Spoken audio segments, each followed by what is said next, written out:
Welcome to Joe's Coral Reef. Today we're going to be building a light stand for the 80-20 frame using, guess what, 80-20.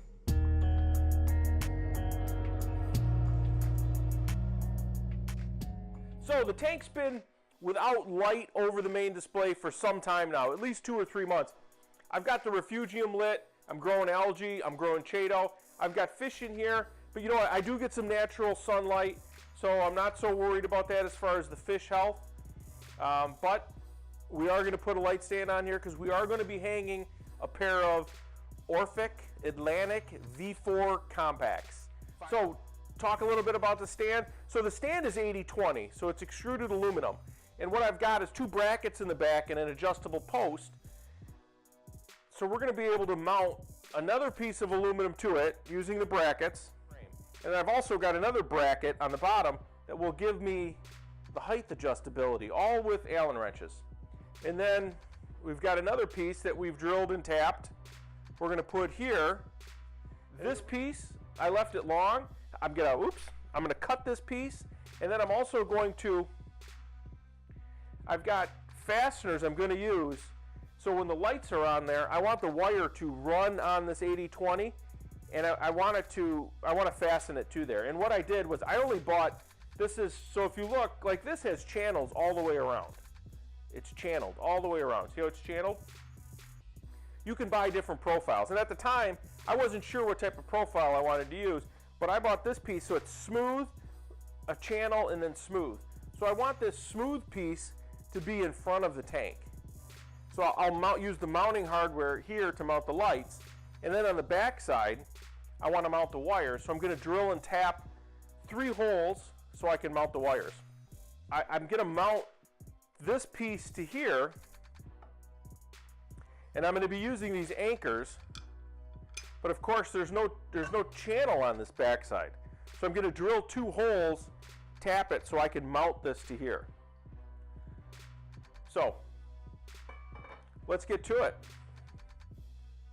So I keep a notebook for the tank where I put all the ideas and all the, my cut list, dimensions, things I'm doing to the tank, so I can always go back and reference it. So here I just laid out the tank from the side.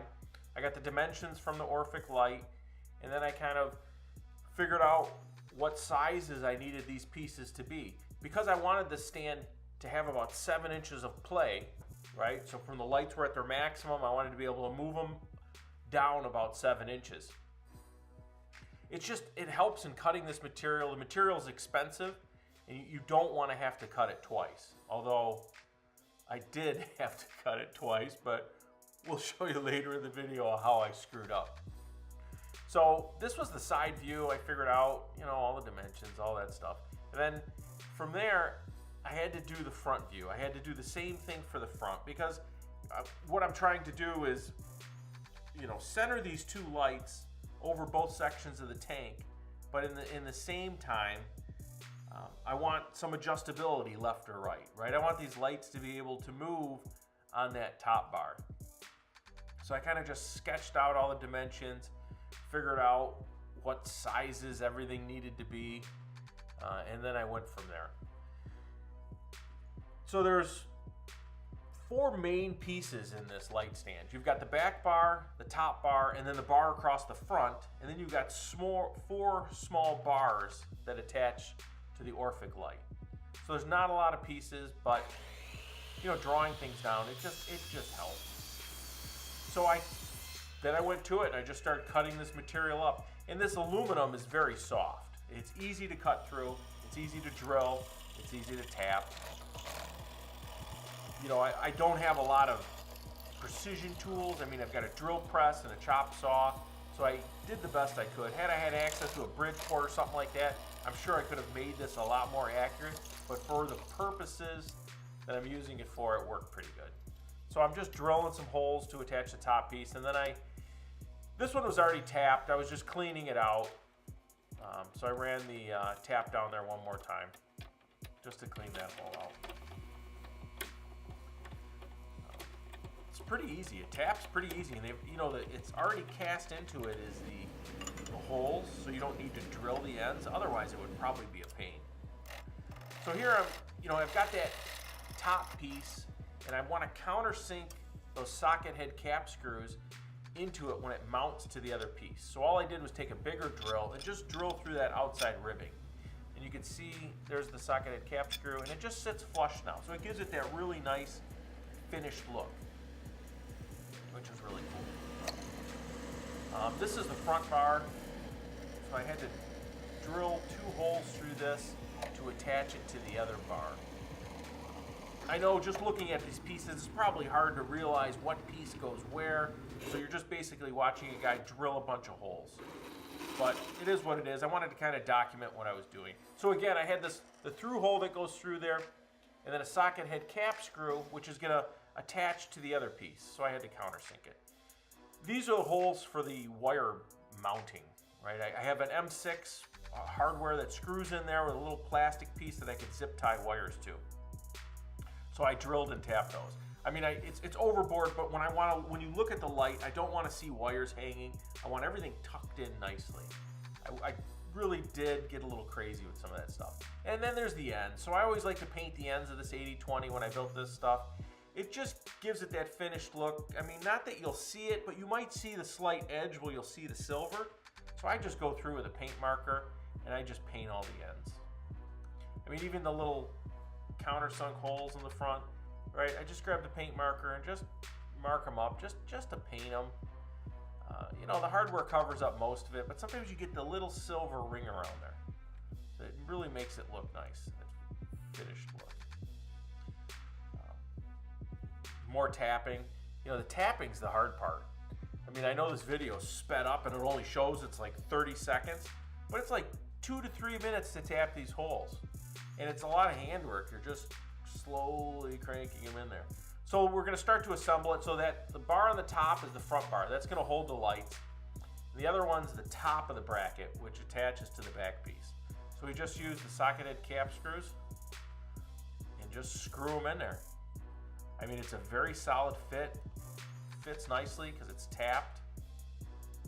You notice I've got blue tape over everything so I don't scratch it all up. You know, as I'm moving it around in the drill press or the saw, you know, I don't want to put a mark in that finish.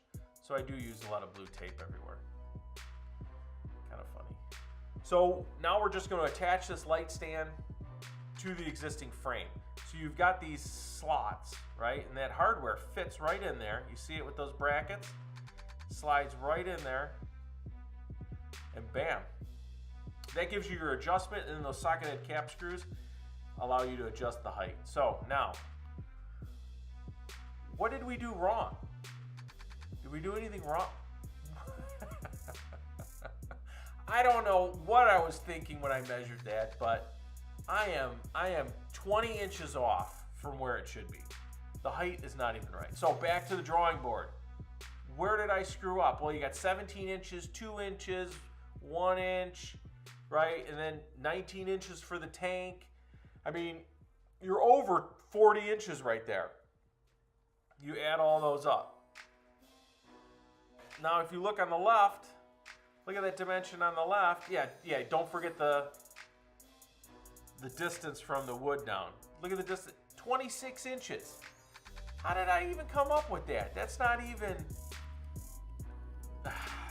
Back to the drawing board. Cutting up more material. I thought I was going to have an extra piece of this material. Guess what? No extra piece. Yep. Back at it. Tapping more holes. We go through this whole process again. You know, but the second time's always easier because you know exactly what you did wrong. And then we attach it again one more time. Attach it to the top. There's the socket head cap screws. They fit really nice. You know, with them countersunk like that, they really do fit nice. So, this is just a sneak peek of what the stand looks like. That's all I'm going to show. I'm going to save the rest of it for when I mount the Orphek lights. Thanks for tuning in. If you stuck around this far, thank you. Joe's Cool Reef, I'm out.